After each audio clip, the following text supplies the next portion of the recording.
Bom dia a todos! Graça e paz do Senhor Jesus seja com todos nós. Uma ótima segunda-feira para todos. Hoje é dia 7 de novembro de 2022. Seja muito bem-vindo ao nosso devocional de hoje. E nesta segunda-feira, reiniciando aí os nossos devocionais depois do final de semana, vamos dar sequência à nossa maratona de leitura bíblica.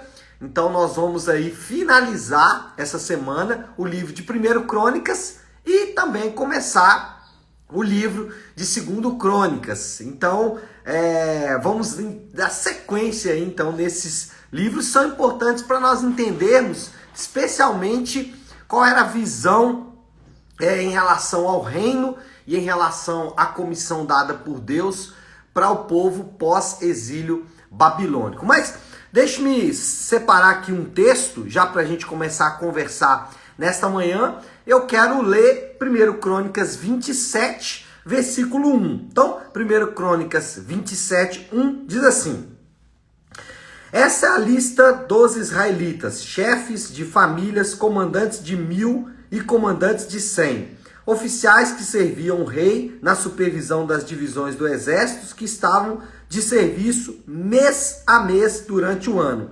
Cada divisão era constituída por 24.000 homens. Então, só para você entender, e por isso o tema do devocional de hoje é o povo do rei, porque o cronista ele passa agora a tratar de assuntos, de questões relacionadas à ordem militar. No capítulo 26, ele basicamente tratou dos porteiros e dos tesoureiros, e agora no 27 ele vai falar dos militares, dos aspectos militares e também de algumas questões relacionadas ao tesouro, né? As riquezas que o reino acumularia. Todas essas coisas era para formar uma frente ampla de trabalho, um grupo amplo de trabalho para fundamentar, para alicerçar o projeto de construção do templo. Você vai se lembrar que Deus comissionou Davi para ser um ajudante de Salomão. Hoje, se falássemos para alguém que o propósito dele é preparar o caminho para outros, ele realmente não gostaria muito dessa história, né? A ideia muito comumente disseminado nos dias de hoje é que todo mundo tem que ser protagonista. E ainda que Davi, por não desejar ser protagonista, ou por saber que não seria, acabou se tornando. Essa é a grande sacada. Davi sabia que ele não seria protagonista e talvez por isso Deus o tenha então feito protagonista. Mas enfim, a ideia aqui é uma formação ampla de vários aspectos para que o projeto de construção do templo, então, fosse adiante. Bom, duas coisas eu quero destacar sobre esses textos que me chamaram a atenção. Primeiro, Davi, ele envolveu toda a nação no projeto do templo. Então, você não vai conseguir ver ninguém excluído aqui. Tribos distantes, tribos próximas, militares, porteiros, cantores, músicos, cozinheiros, sacerdotes, líderes, e todos estavam envolvidos nesses trabalhos de Davi. Pessoas de todas as tribos, de formações intelectuais diversas, cada um foi de acordo com o seu próprio dom envolvido nos trabalhos do rei. Davi não excluiu efetivamente ninguém. Na prática, trazendo isso aí para os nossos dias, nós podemos aprender aqui que, primeiro, no chamado de cada um existe uma comissão dada por Deus. O que nós estamos querendo falar? Que no chamado de cada um existe uma comissão dada por Deus. Quando Deus elege pessoas antes da fundação do mundo, para citar um texto aqui de Efésios, ele faz com que essa eleição seja levada a cabo no momento em que nós somos chamados. Jesus chegou a citar isso algumas vezes durante os seus ensinos, especialmente no Evangelho de João, ele vai falar que muitos são chamados, ou ele vai dizer também que as ovelhas dele ouvem a voz dele. O ponto é dizer que em algum momento Deus chama aqueles indivíduos que ele elegeu e ele chama esses indivíduos através da pregação do Evangelho. E quando você é chamado, você já recebe uma comissão dada por Deus. Isso significa que nós não devemos abafar a nossa consciência ou criar maneiras de não atender a comissão de Deus. Esse é um ponto importante. Se você é chamado por Deus, se o Evangelho falou ao seu coração, se você tem convicção de que você está em Cristo, automaticamente você recebe uma comissão dada por Deus. E nós não devemos abafar a nossa consciência. Nós não devemos abafar a voz da nossa consciência, a voz interior, aquele chamado interior. Ou então criar maneiras de não atender a comissão dada por Deus. E aí você sabe as diversas maneiras que nós podemos criar para não atender, né? Para não ir muito longe, podemos nos lembrar do profeta Jonas, que criou maneiras de não atender a comissão de Deus. Então, não faça isso, não abafe a sua consciência e nem crie maneiras, desculpas, para não atender a comissão de Deus, porque quando você recebe o chamado, você recebe a comissão automaticamente. E o terceiro ponto aí, sobre Davi envolver toda a nação, cada um com o seu dom, cada um com o seu próprio talento, para que os trabalhos do reino pudessem ser desenvolvidos. Terceiro ponto, então, não precisamos gastar tempo tentando descobrir qual é a nossa comissão. Eu sempre tenho falado isso porque, lamentavelmente, eu vejo às vezes crentes gastando tempo e às vezes gastando até dinheiro tentando descobrir qual é a sua comissão. Ou, se você quiser, né, um termo mais moderno, qual é o seu propósito ou qual é a sua vocação. A Bíblia usa o termo comissão e eu insisto em usar esse termo, mesmo sabendo que ele é um termo que às vezes pode não representar na cabeça de muita gente o que de fato significa. Mas comissão e propósito são sinônimos e a gente precisa entender que a linguagem bíblica é sempre a linguagem que nós devemos usar. Mas voltando ao assunto aqui, eu fico vendo muitas vezes pessoas gastando tempo tentando descobrir qual é a sua comissão. Não, basta você servir aonde o povo de Deus precisar. A comissão de Deus, ou o propósito, não é algo definitivo, não é algo final. Muitas vezes, as várias experiências que você vai passar servindo o povo de Deus vai servir para montar ou para finalizar a grande comissão de Deus. Então, não precisa gastar tempo, não precisa gastar dinheiro tentando descobrir qual é a sua comissão. Não faça isso. Sirva. Basta servir aonde o povo de Deus precisa. Aonde o povo de Deus está precisando? É aqui? Ótimo. Então, eu vou servir. Eu lembro de uma frase de um pastor que me acompanhou durante um tempo bom na minha vida, e esse pastor, ele dizia que os olhos funcionam como a voz de Deus. Como assim? Ele dizia que tudo que você vê e que você sabe que está fora do lugar, e aquilo talvez, não necessariamente, mas talvez te incomode, mas se você vê e aquilo chama a sua atenção, que está fora do lugar, que alguém deveria fazer melhor, ótimo. Isso é a voz de Deus falando para você. Esse é o lugar onde você vai servir. Então, se você olha lá na sua igreja, por exemplo, e percebe que alguma coisa não está funcionando bem, talvez seja a voz de Deus falando para você. Vá servir aí. Comece nesse ponto. Sirva aí, depois você vai, ou Deus vai te levando para outros lugares, para você servir em outros lugares.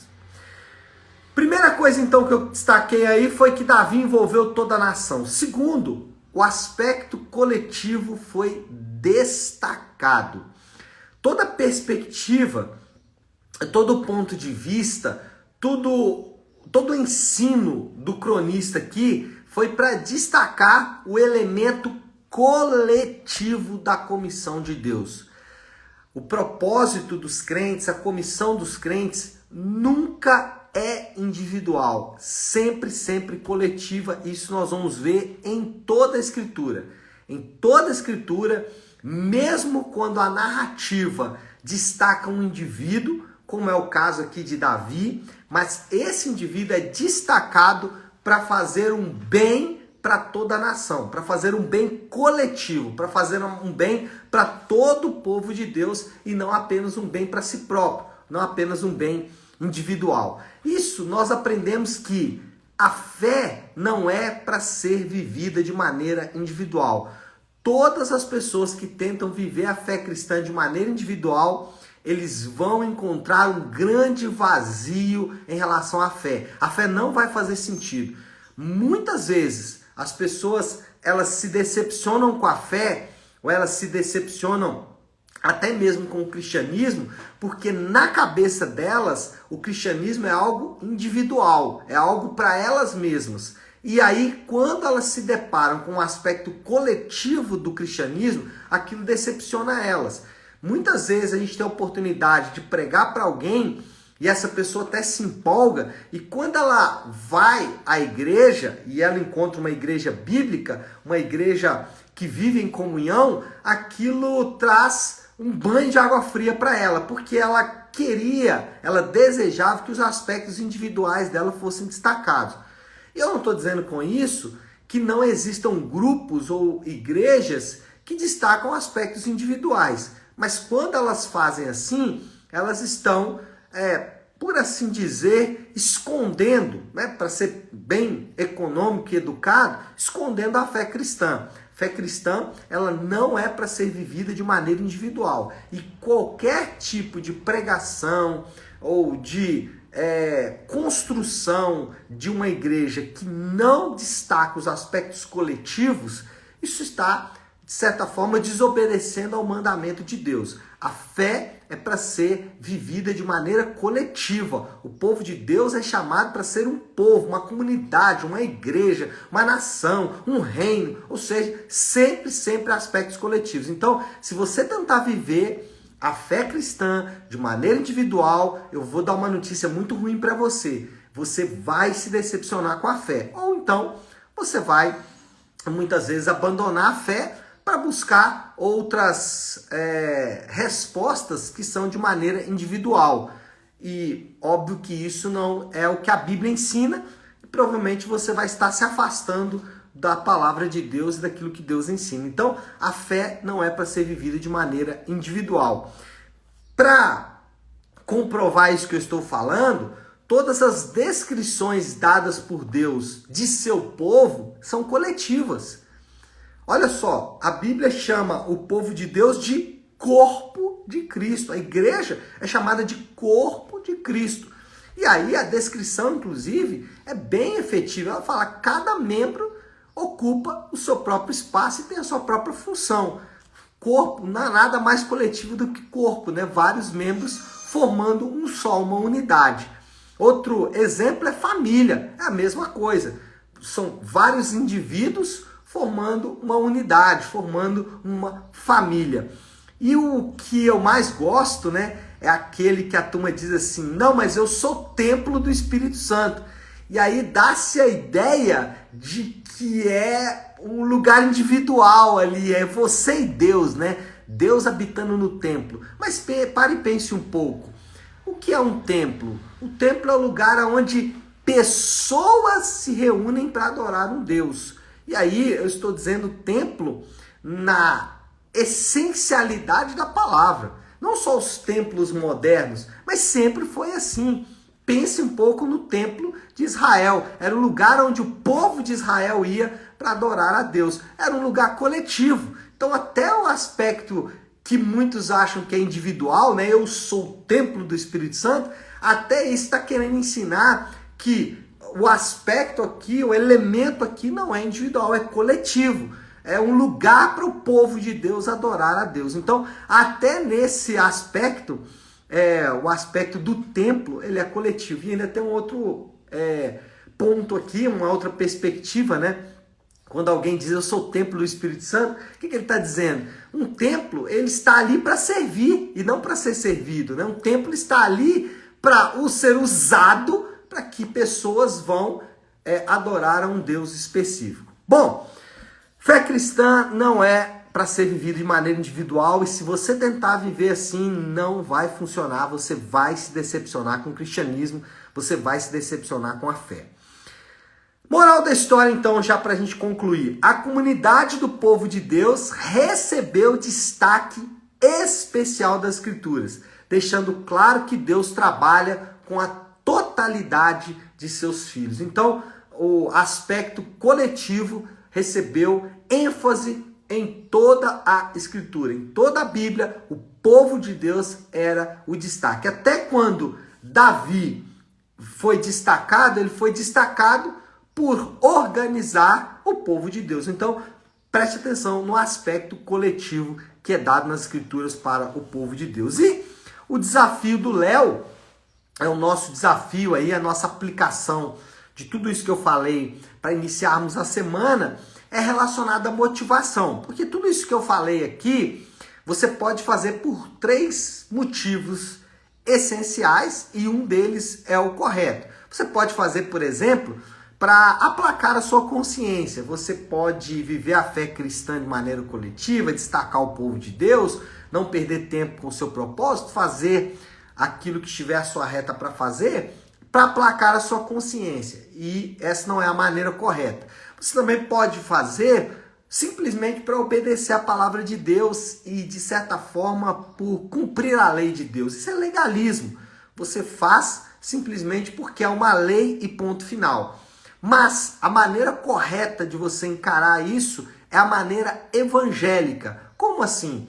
Você pode perceber ou entender que o sacrifício de Cristo na cruz do Calvário foi para que houvesse a formação de um povo. E Deus ama esse povo. Foi para salvar um povo. Povo esse que Deus ama. Então, quando você faz motivado pelo grande amor de Deus pelo seu povo, isso transforma toda a intenção, todo o nosso coração. Isso faz com que as motivações sejam reais e verdadeiras. Tá certo, meu povo? Bom, precisamos encerrar aqui, o tempo já está passando e nós vamos encerrar orando. Eu queria chamar você para orarmos e, como fazemos toda segunda-feira, vamos iniciar a semana de devocionais orando a oração que o Senhor nos ensinou, a oração do Pai Nosso. Então vamos juntos, se você puder, pare no instante o que está fazendo e vamos juntos buscar a Deus em oração.